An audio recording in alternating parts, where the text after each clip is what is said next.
할렐루야 샬롬하고 우리 인사하는 시간 같습니다. 할렐루야 샬롬 샬롬 샬롬 샬롬 샬롬 샬롬. 하나님 사랑합니다. 여러분 주 안에서 사랑합니다. 제목이죠.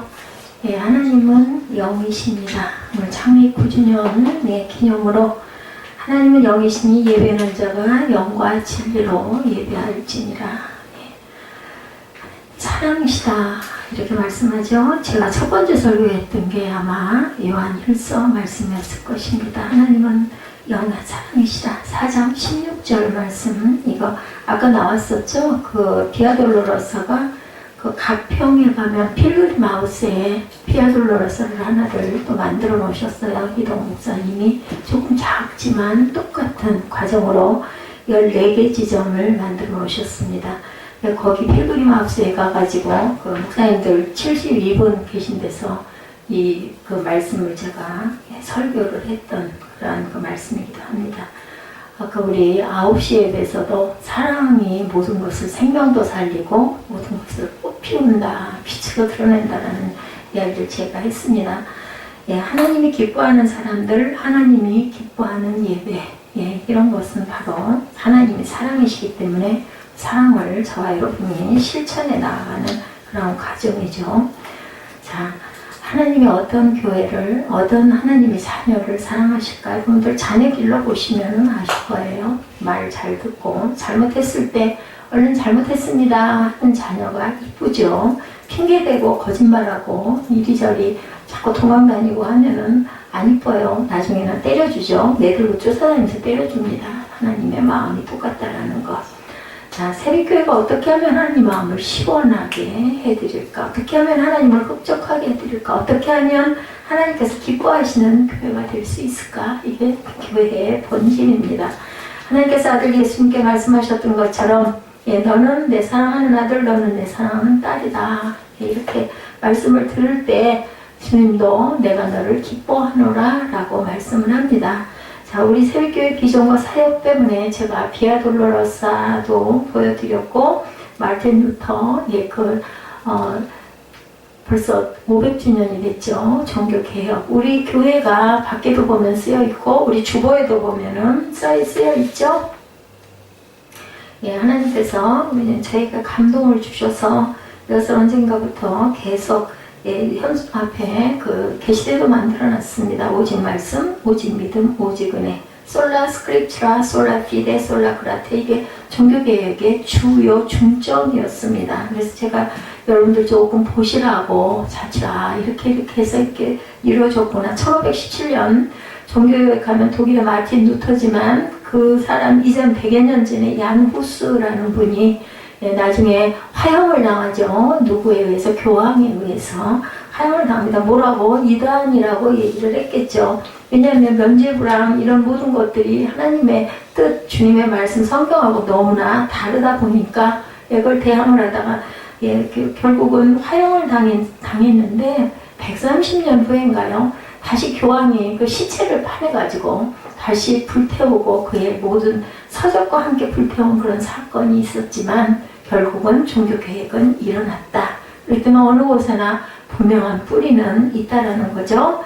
존 위클리프에 대한 이야기도 나와 있습니다. 1330년 영국 어느 작은 마을에서 존 위클리프가 태어났습니다.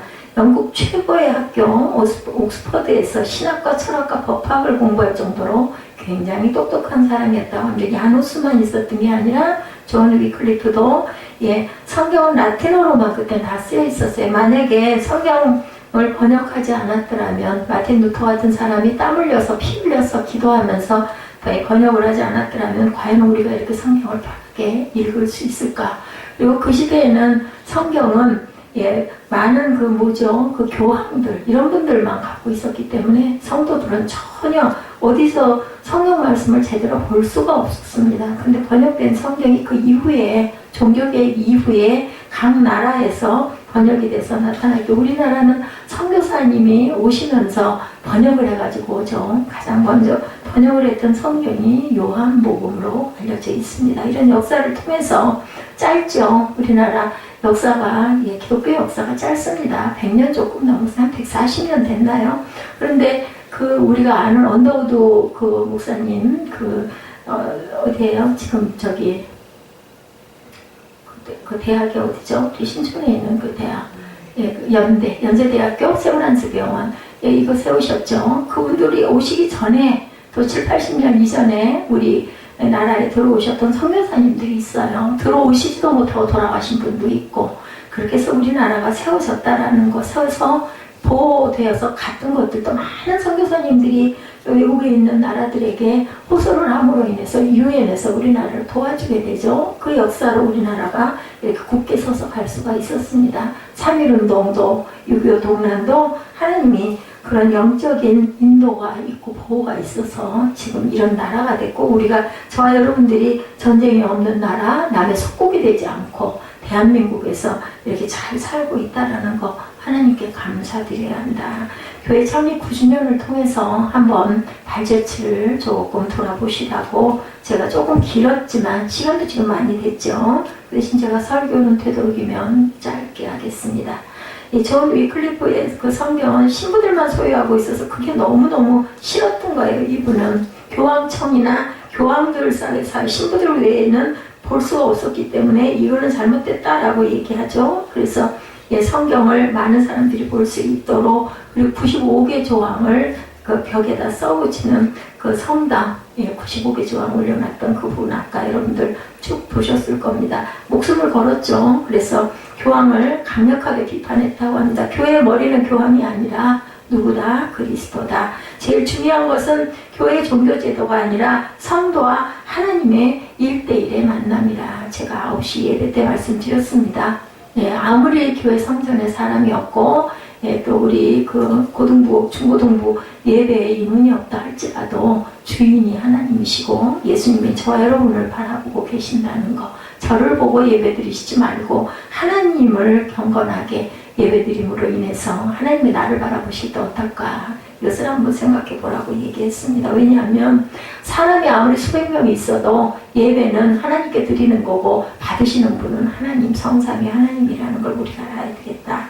결국 위클리프는 교황청으로부터 미움을 받죠. 학교에서도 그 교수로 있다가 추방을 당합니다. 시골 작은 교회로 쫓겨납니다. 1384년 12월 24일 55세의 나이로 미사 참석해서 설교하다가 돌아가셨어요. 일찍 돌아가셨죠. 교황은 자기를 비판하고 일반 비천한 성도에게 자기네 나라 말로 쓰이는 성경을 준 위클리프가 아무리 생각해도 미워서 결국은 그의 시신을 파내어서 해골에게 이단이라고 판정을 내리고, 그리고 평생 써놓은 저서들과 함께 불태워서 강에다 뿌려버렸어요. 130년 후에, 돌아가신 그 이후에. 그래서 보면은 우리 한국말로 보면은 우리 밖에 저기 게시되어 있지만 오직 말씀 솔라 스크립트라, 그게 바로 성경 말씀이죠.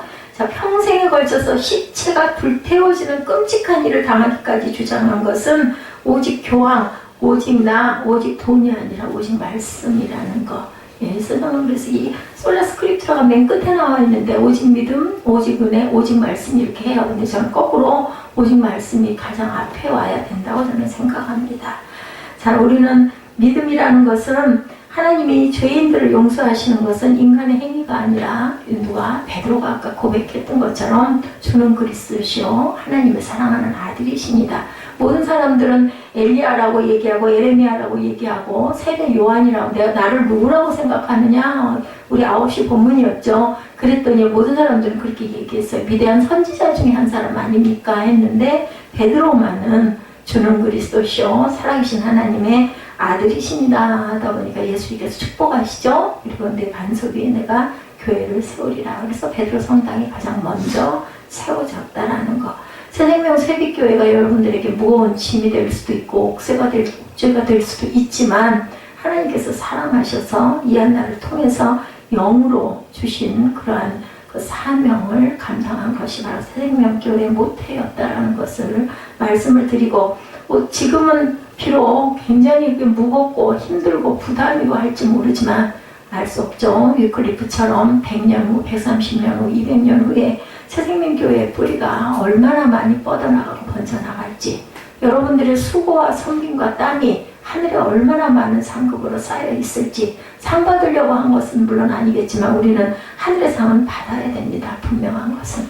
세상 사람들이 주는 상이야 안 받을 수도 있고 뭐 인정 안 할 수도 있고 마땅치 않을 수도 있지만 여러분들 영원한 삶은 누구도 없습니다. 그렇기 때문에 지금은 내게 피부로 느껴지지 않을 수도 있고 도망가고 싶고 피하고 싶을 수도 있겠지만 내가 가야 할 길이고 내게 맡겨주신 하나님의 그러한 그 몫이라는 것을 잊지 마시고 감사함으로 궁전에 들어가시는 저 여러분 되십시오. 주님의 이름으로 9주년을 맞아서 축복합니다. 오직 예수 그리스도의 생명, 죽음, 부활에 의해서만 예수에 의해서만 법정적으로 의롭다함을 인정받는다는 것이 바로 오직 믿음입니다. 여러분들 잘 아시죠? 하박국 2장 4절에 의인은 그의 믿음으로 말미암아 살리라. 로마서 1장 17절에 복음에는 하나님의 의가 나타나 믿음으로 믿음에 이르게 하나니 기록된 바 오직 의인은 믿음으로 말미암아 살리라 함과 같으니라. 히브리서 10장 38절에 나의 의인은 믿음으로 말미암아 살리라. 또한 뒤로 물러가면 내 마음이 그를 기뻐하지 아니하리라 하였느니라. 이렇게 말씀하고 있습니다. 그래서 오직 은혜로 인한 구원에 관한 종교 개혁의 강조는 이내 개신교인들이 더 이상 선행을 소중히 여기지 않고 값싼 은혜를 원한다는 카톨릭 반대자의 비난을 유발하게 됩니다. 그래서 우리 구교와 신교의 차이를 제가 아까도 말씀드렸지만 에베소서 2장 8절이죠. 너희는 그 은혜에 의하여 믿음으로 말미암아 구원을 받았으니 이것은 너희에게서 난 것이 아니요 하나님의 선물이라고 했어요. 우리가 의를 행할 수가 없습니다. 의롭다 칭함을 받았을 뿐이고 우리의 선행이 온전한 선행일 수도 없다라는 거죠. 우리는 인성을 입었기 때문에 9절에 행해서 난 것이 아니니 이는 누구든지 자랑하지 못하게 함이라고 말씀을 분명히 여기서 하십니다. 10절에 우리는 그가 만드신 바라 지금 제가 말씀드립니다. 에베소서 2장 8절에서 10절입니다. 이 일은 하나님이 전에 예비하사 우리로 그 가운데 행하게 하려 하심이니라. 이렇게 증거됩니다.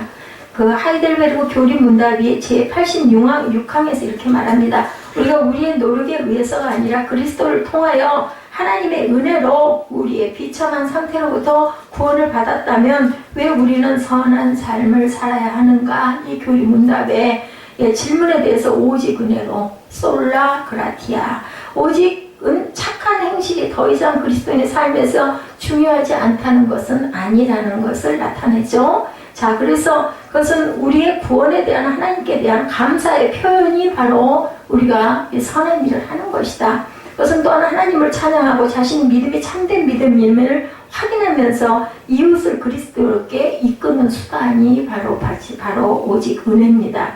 그래서 아까 제가 읽어드린 에베소서 2장 8절에서 10절에 부합한 말씀 바울이 얘기하죠. 너희는 그 은혜에 의하여 믿음으로 말미암아 구원을 받았으니 라고 주장을 합니다. 즉시 덧붙여 말하죠. 그리스도 예수 안에서 선한 일을 위하여 지으심을 받은 자들이다. 저와 여러분들이 선한 일을 위해서 지으심을 받고 지금도 선한 일을 하고 계신다는 것이 이것의 해석입니다. 그래서 오직 은혜로 인한 구원에 관한 이 교리의 핵심은 하나님의 본성뿐 아니라 인류의 상태를 나타낸다라고 합니다. 우리는 열심히 내가 노력하면 이것도 이룰 수 있고 저것도 이룰 수 있다고 하지만 꼭 그렇게 되던가요, 여러분들? 그래서 그것은 하나님의 은혜로 우리가 살고 있다라는 거죠. 에베소서 2장 1절에도 보면 그는 허물과 죄로 죽었던 너희를 살리셨다라고 증거합니다. 하나님께 돌아가는 길을 찾을 수 있는 내적인 능력은 없습니다. 하나님의 안 계시면. 타락한 피조물로 우리가 각자는 우리의 존재의 가장 중심에서 거짓되고 영적으로 우리의 허물과 죄로 죽었던 우리를 살리신 분은 중생케 한 분은 바로 예수 그리스도 한 분이다. 자, 그래서 우리가 항상 이 부분을 감사할 줄 알아야 된다는 거죠. 그리고 오직 믿음이라는 교리는 하나님이 죄인들을 용서하시는 것은 인간의 행위가 아니라 믿음을 통해서, 그리고 또한 오직 말씀은 오직 교황, 오직 나, 오직 돈이 아니라 즉 말씀으로 우리가 새롭게 된다라는 것.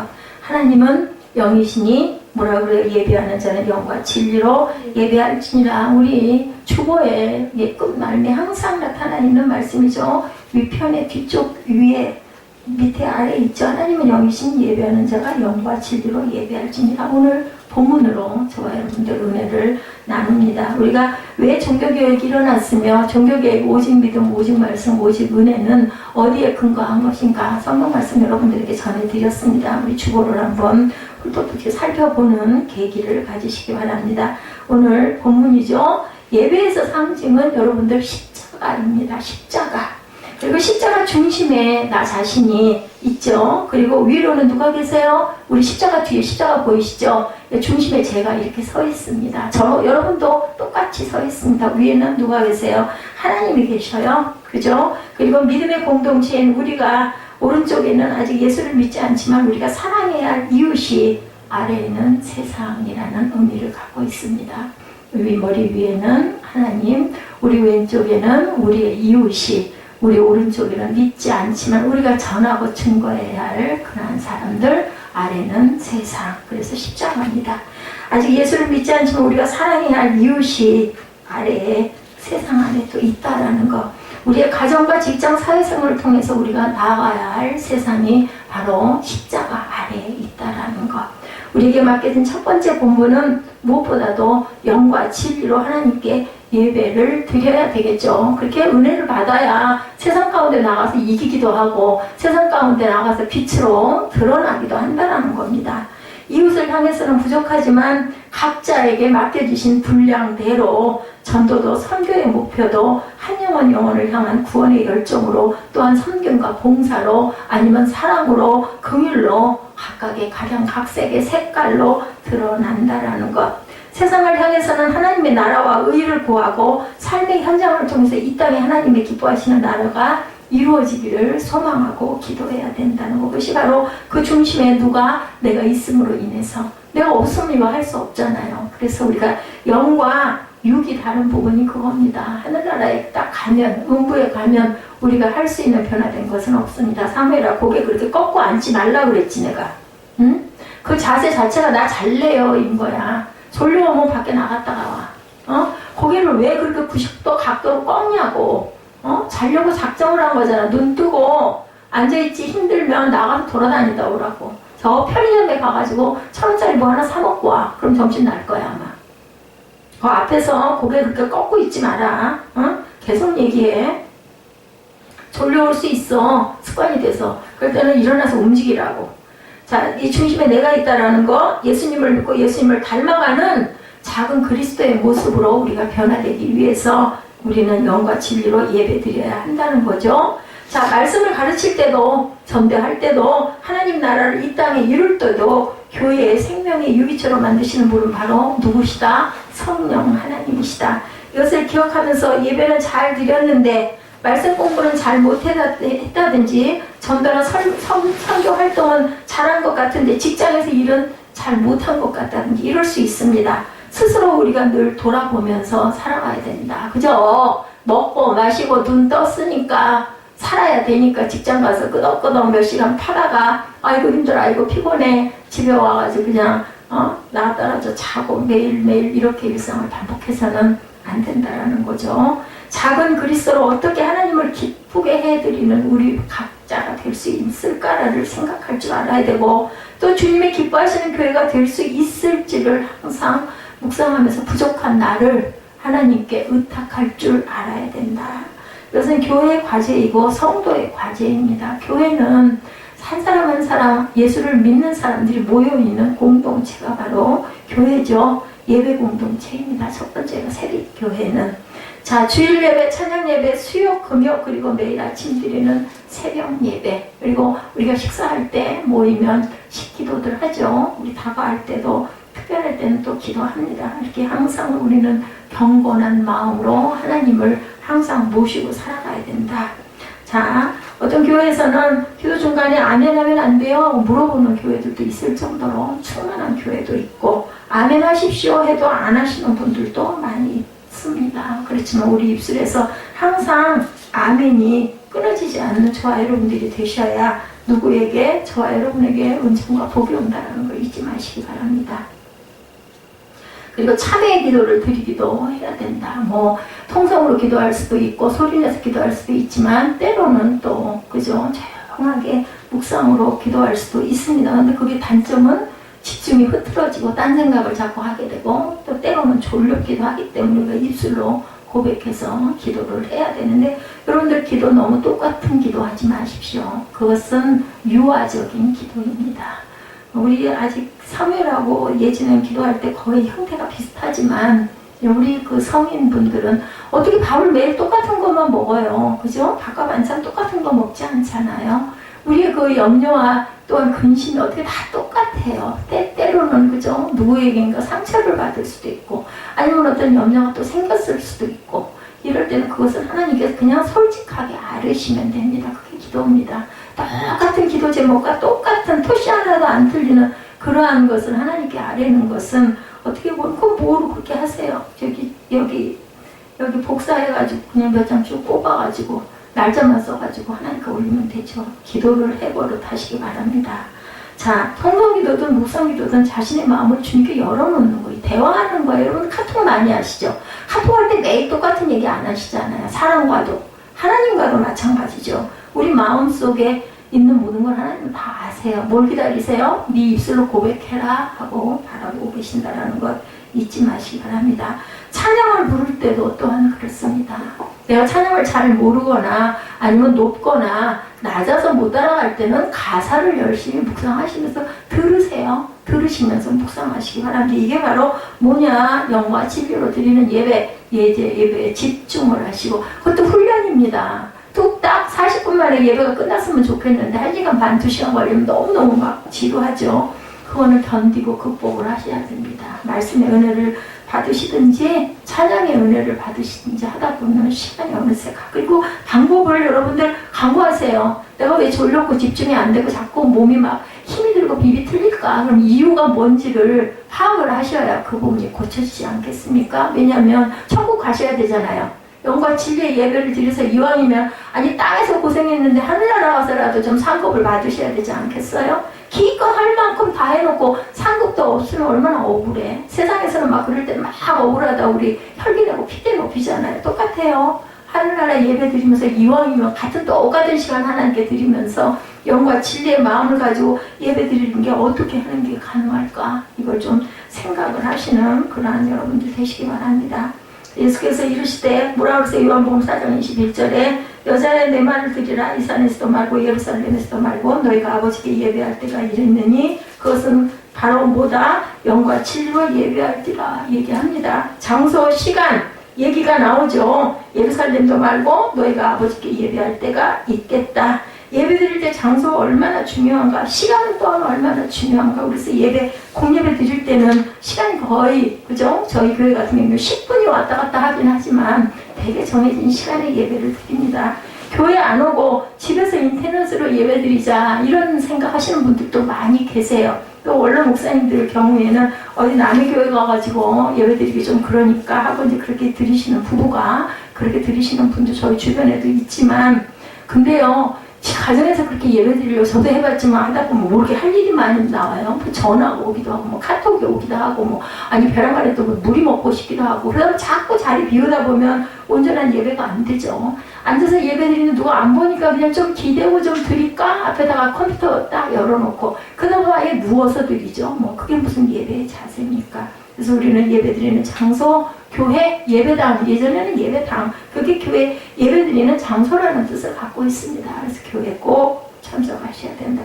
여러분들 시간 드리고, 그죠? 거리 드리고, 또 물질도 드리죠. 하나님께. 예.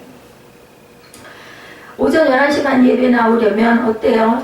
훨씬 전부터 준비하죠. 저희 교회도 오전 뭐 11시 10분, 20분 하지만 지금 말씀 제가 증거하는 시간이 1시간, 오늘 조금 길었지만 이런 시간이 됩니다. 그래서 가장 중요한 것은 예배드리는 사람, 그리고 예배를 받으시는 분. 사람이 많이 있든지 말든지 그건 나와 하나님과의 관계라는 거. 분위기에 좌우가 되면 그것은 아직 어린 예배라는 것을, 유아적인 예배라는 것을 기억하시기 바랍니다. 예배드리는 대상과 그리고 내가 중요하다. 예배드리는 자가, 하나님께 참되게 예배하는 자들은 그래서 영과 진리로 예배할 때가 오나니 바로 이때라고 얘기합니다.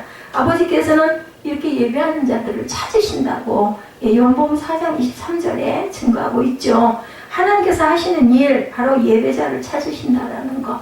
그냥 예배가 아니라 어떻게 참되게 예배하는 자를 찾으신다고 말씀을 합니다.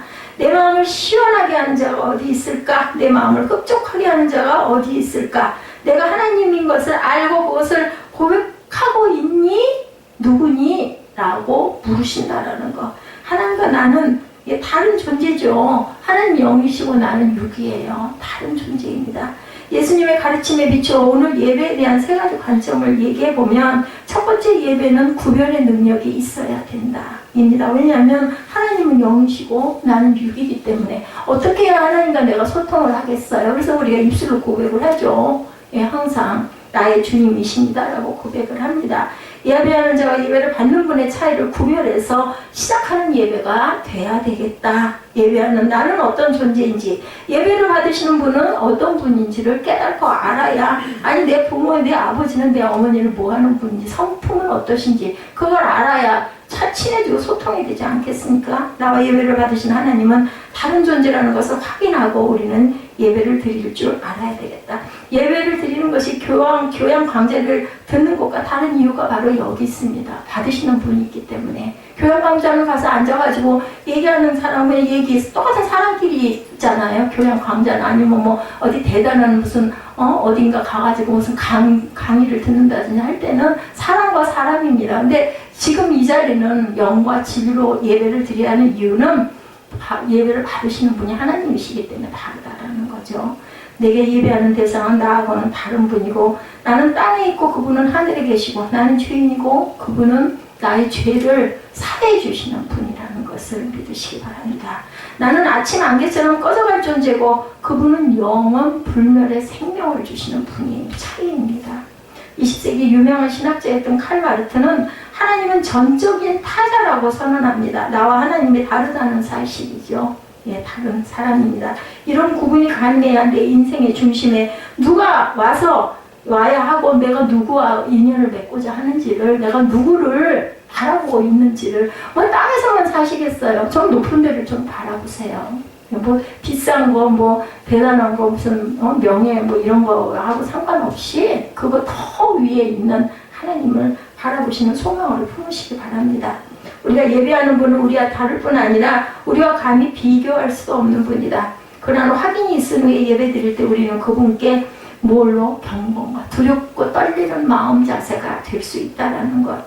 하나님을 만났던 신앙의 선배들은 그분 앞에 섰을 때마다 두려움과 떨림을 경험합니다. 아까 여러분들 그 성지순례 비아돌로라서 예수님 돌아가신 14개 그 고비고비 무릎을 몇 번씩 꿇고, 그죠? 그 십자가를 못 져가지고 구레네 그 시몬을 끌어다가 갔다가 십자가를 지게 했던 그런 그 자리들마다, 그리고 돌아가신 십자가 선상, 그 많은 사람들이 왜 거기를 그렇게 그냥 아주 보니까 아까 그냥 들어쓰기도 어려울 정도로 빼곡 들어찼더만요. 왜들 그렇게 쫓아가겠어요? 거길 들여다보고 눈물 흘리고. 어떤 분은 보니까 아까 영상에도 맨발로 걸어가는 게 보이더라고요. 어떤 여자분이. 예수님 맨발로 가셨으니까 나도 맨발로 가겠다고. 아마 저는 거기 가면 처음에 들어서면서부터 아마 우느라고 아마 말을 못할 것 같습니다. 눈물도 많기 때문에. 여러분들 꼭 성지순례 다른 데 가시지 마시고 좀 모아놓으셨다가 꼭 가까운 분들하고라도 함께 다녀보시기 바랍니다. 그러면 여러분들의 신앙이 확실하게 더욱더 단단하게 뿌리가 잡히리라고 믿습니다. 하나님을 만났던 신앙의 선배들은 그분 앞에 섰을 때마다 이렇게 두려움과 떨림을 경험합니다. 제가 9시에도 말씀을 드렸지만 저는 하나님의 그 영을 엄청나게 많은 경험을 했기 때문에 도저히 그걸 생각을 하고 제 마음대로 제가 뭘 어떻게 할 수가 없습니다. 어떤 뜻이 있겠지. 아니면 제가 너무너무 하나님이 주신 그 소명을 잘 받들지를 못해서 이러고 있을 수도 있겠지만, 뜻을 세워놓으셨을 때는 뜻이 있으실 겁니다.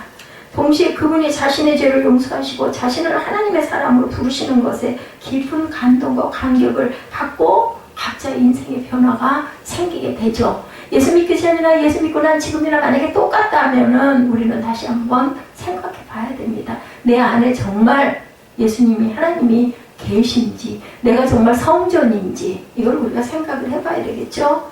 예배는 피조물이 창조주를 만나는 놀라운 경험. 그래서 뭐라 그래요? 얼굴을 뵙는다라고 얘기합니다. 얼굴 뵙는 자리에 나는 어떤 자세를 가져야 될 것인가, 여러분 너무 잘 아실 거예요. 그래서 시편 2편 11절에 야훼를 경외함으로 섬기고 떨며 즐거워할지어다. 아니, 좋으면 그냥 좋아야 되는데요, 하나님과의 나와의 관계에서는 떨며 즐거워해야 돼요. 왜냐하면 경건이 있기 때문에 덜덜 떨리는 마음으로, 경외하는 마음으로. 경외가 바로 그런 자세죠. 하나님을 경외함으로 섬기고는 예배를 드리라는 뜻을 갖고 있다는 것. 떨림과 즐거움을 하라고 말씀하죠. 자, 이것이 어떻게 보면 뭘 떨리기도 하고 동시에 즐거워할 수 있을까? 저는 가능하다고 생각을 합니다. 너무나 우리가 존경하는 분 옆에 가면은 그냥 반드시 쓰기도 어려울 정도면서도 막 너무너무 존경스러워서 우러러보고 싶고, 눈을 똑바로 맞추지는 못하지만 어쨌든 그냥 너무너무 좋잖아요. 이런 마음, 이것이 하나님과 저와 여러분과의 관계여야 된다. 예수를 믿는 사람들이 하나님께 찬양을 올려드리는 이유가 바로 여기에 있습니다. 우리 말씀이 깊이 안 들어올 때는 찬양이라도 기쁘게 하시기 바랍니다. 그리고 또한 두 번째, 예배란 회개에서 시작이 돼야 된다. 누가 다니엘이 기도를 엄청 잘하는, 기도에 대한 부분을 지난번 금요일날 우리 함께 나눴지만 그런 기도를 할 줄 알아야 됩니다. 나 자신이 낮아지고 죽어야 됩니다. 구약시대의 예배에서 가장 중요한 제사법이 번제였죠. 번제는 살아있는 짐승을 죽여 태워서 하나님께 온전하게 드리는 제사고, 우리가 매일 드리는 신앙의 고백과 예배를 상징하는 그 신약시대, 지금 오늘날의 시대의 그 번제와 지금 예배가 똑같다라는 것을 여러분들 잊지 마시기 바랍니다. 하나님 앞에 섰을 때 나 자신을 하나님께 드리는 거예요. 산채로, 번제로 드리는 겁니다. 그러니까 신학교 때 이 부분 얘기했다가 그 교수가 왜 해필이면 번제야? 근데 그 대답을 못해가지고 그냥 제가 몇 달 동안은 그냥 마음에 상처가 되고 애통이 됐어요. 왜냐면 성경에 나타있는 말씀이거든요. 번제로, 산채로. 내가 그냥 드려져서 나 죽으면 죽으리라, 내 목숨을 다 하나님께 드린다라는 그런 간절한 마음이죠. 우리가 참회의 기도를 드리는 것은 예배가 예배를 되게 하기 위해서 우리가 기도를 드리는 거다. 우리가 하나님 앞에 먼저 드려야 하는 고백이 바로 회개라는 것. 그래야 하나님께서 나를 새 것으로 채워주시죠. 내 걸 다 쏟아내야. 우리 막 속상하고 화날 때는 가까운 사람한테 막 그 얘기하잖아요. 왜냐하면 그냥 다 퍼내려고 하기도 합니다. 답답하니까. 그러면 다시 저는 그냥 맨날 깨끗이 씻어주시옵소서, 내 안에 있는 더러운 것들 다 쏟아져 버리게 하시옵소서 늘 기도합니다. 그래도 또 그냥 상처가 또 더러운 게 채워져가지고 또 입으로 또 그걸 또 죄를 짓게 되면 또 그것도 회개하고, 뭐 우리는 어떻게 자식인데요. 하나님 앞에는 조그만 애입니다. 죽음 앞에 두려워할 때 나에게 담대한 믿음도 주시고, 세상 가운데 근신하면서 좌절할 때 나에게 세상이 주지 못하는 평안도 주십니다. 그 고백을 바로 우리가 예배 시간에 그 말씀을 묵상으로 그 헌금 예배 그 봉투에다 늘 쓰지요. 모두 내게 있는 것들을 내려놓았을 때 이 상태가 가능하다. 그래서 있는 그대로 솔직하게 마음을 쏟으시는 그러한 그 헌금 봉투 쓰시기를 바랍니다. 하나님께서 구하시는 제사는 상한 심령이라고 그러죠. 하나님이여 상하고 통회하는 마음을 주께서 멸시하지 아니하시리다. 시편 51편 17절 말씀입니다. 하나님은 우리가 통회하는 마음으로 하나님 앞에 나아가는 것을 좋아하세요. 나를 치장하지 마십시오. 그냥 형식적인 기도하지 마세요. 속에 있는 거 그냥 토로하시기 바랍니다. 하나님을 하나님으로 알고 고백하는 사람에게 하나님은 넘치는 하나님의 은총이 주어진다는 것을 잊지 마시기 바랍니다. 회개란 다른 말로 표현하면 포기라고 할 수도 있죠. 교만과 탐욕, 내 자랑을 내려놓는 것, 그것이 바로 회개다. 내 속에 있는 절망, 부끄러움, 좌절, 탄식조차도 하나님 앞에 내려놓음으로 자기 연민에 빠지는 것을 포기하게 되고, 그랬을 때 하나님께서는 연약한 자를 높여주신다고 성경에 말씀하시죠. 잠언 15장 8절에 악인의 제사를 여호와께서 미워하신다, 이렇게 기록되어 있습니다. 속으로 악한 마음을 품은 자가 드리는 예배는 하나님이 받지 아니하신다라는 거예요. 헌금도 마찬가지입니다. 억지로 아까운데 할 수 없이 원 빼니까 내가 해야지, 그런 마음으로 드린 거는 아무리 많은 돈을 하나님께 드려도 그거는 괜히 나는 돈 내놓고 하나님은 기쁘게 받지도 않으시고, 마태복음 15장 8절에 예수님은 구약의 이사야 선지자의 말을 인용하시면서 이 백성이 입술로는 나를 공경하되 마음은 내게서 멀도다, 이렇게 얘기합니다. 아시죠? 과거에 그 두렙돈을 그렇게 칭찬하셨던 그 이유, 내가 가지고 있는 전부를 드렸기 때문입니다. 입술로는 하나님 하나님 하지만 속으로는 하나님을 없인 여기고, 욕심과 탐욕으로 그저 해야 되니까 그래 나야 내가 좀 마음이 편하니까 이런 예배는 하나님 안 받으신다라는 거. 인류 역사에 가장 처음 예배를 드린 인물 중에 하나가 가인입니다. 그런데 성경은 하나님이 가인의 예배를 받지 아니하시고 동생 아벨의 예배만 받으셨다고 기록하죠. 그 이유가 정확하게 명확하게 나타나 있지는 않습니다. 그런데 어때요? 회개가 곧 예배라는 것을 깨닫게 되면서 가인의 예배에는 회개가 없었다라는 것을 우리가 알게 됩니다. 하나님께서 가인의 예배를 받지 않으셔서 가인이 화가 난 채로 항의했을 때 하나님이 가인을 꾸짖으시죠. 그랬을 때 잘못했습니다. 안 합니다. 분노를 이기지 못해서 자신의 동생을 죽여버리고 맙니다. 이것이 바로 받지 않으신 그 이유. 하나님은 동생을 죽이는 가인의 마음을 예배 때부터도 번제 드릴 제단 드릴 때부터도 알고 계셨다는 거죠. 회개 없는 예배는 가짜 예배라는 것. 우리의 예배는 어떨까? 내 속에 혹시 교만은 없을까? 형식적으로 내가 지금 주일날 예배 나가는 건 아닐까? 내가 진정과 신령으로 예배를 드리고 있을까? 한번 생각해 보시기 바랍니다. 그리고 또 세 번째로 예배를 받으시는 분은 누구시라고요? 이한나 목사 보시고 예배 드실 거 없어요. 받으시는 분은 하나님이에요. 나와 하나님과의 관계라는 거. 그것을 중보로 가운데서 말씀을 통해서 여러분들이 더욱더 은혜로워지라고 서 있는 사람이 목사입니다. 저입니다. 그렇기 때문에 하나님과의 나와의 관계. 예배의 대상은 한 분 하나님이시라는 것. 그래서 예배를 드리는 사람은 아버지 되신 하나님께만 집중하는 예배를 드려야 영과 진리의 예배다. 예배를 드리는 이는 우리고 또한 받으시는 분은 하나님. 우리의 성품이 다르신 분이죠. 자, 목회자도 예배 드리는 사람입니다. 저는 여러분들에게 전하면서 은혜를 받고 깨달음이 굉장히 많이 옵니다. 자, 어떤 사람도 어떤 헌금위원도 찬양대원도 권사도 장로도 준비하는 모든 사람들이 다 예배 드리는 사람들. 그래서 어느 교회 가가지고 막 봉사만 하고 예배 제대로 안 드리는 분들 계세요. 그것도 예배지 뭐 그거 아닙니다. 그래서 그런 재직자들은 일부 예배 드리죠. 그리고 나머지는 몇 부를 쭉 봉사를 합니다. 근데 우리는 때로 오해를 하죠. 목사는 예배를 드리고 성도는 예배를 구경한다고 생각하는 분들 아닙니다. 저도 여러분도 똑같이 예배 드리는 사람입니다.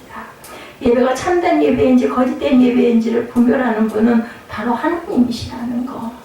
저와 여러분들의 관계가 아니라 하나님과 여러분들의 관계라는 거. 하나님이 찾으시는 그러한 예배자가 되시기 바랍니다. 비판받음의 대상이 나도 들어가 있다는 것과 마지막 비판자는 오직 하나님이라는 거 잊지 마시기 바랍니다.